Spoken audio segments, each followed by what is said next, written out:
into substantial spread for COVID-19. Latest data from the CDC shows the more contagious Delta variant now makes up more than a third of cases in Georgia. We're bringing back our COVID curve breakdown to see where the state and central Georgia stand. Caitlin Heck takes a look at the numbers.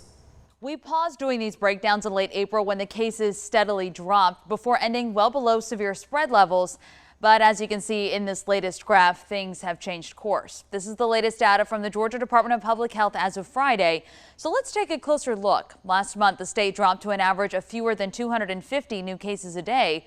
Within a month, cases more than tripled to 780 right before the 2-week preliminary window. But cases continued to climb within that window, already hitting more than 1,200 new cases a day by last week. Remember, the state is still collecting results from this preliminary time frame, so we typically see these tallies go up. Let's compare to earlier in the pandemic. Even using that 1,200 case preliminary tally, Georgia's average is already 1.5 times higher than the initial peak in April of last year.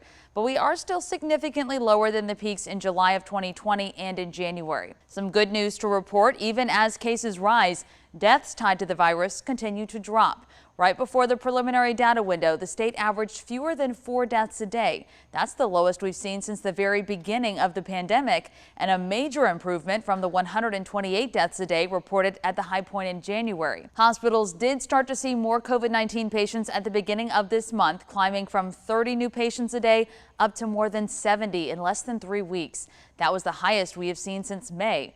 We are starting to see that number drop a bit, down to less than 50 new patients a day right now. We'll continue to keep track of these numbers, especially with the spread of the Delta variant, and students, many too young to be vaccinated, head back to school. Coming up at 6, I'll show you which central Georgia counties are seeing increases.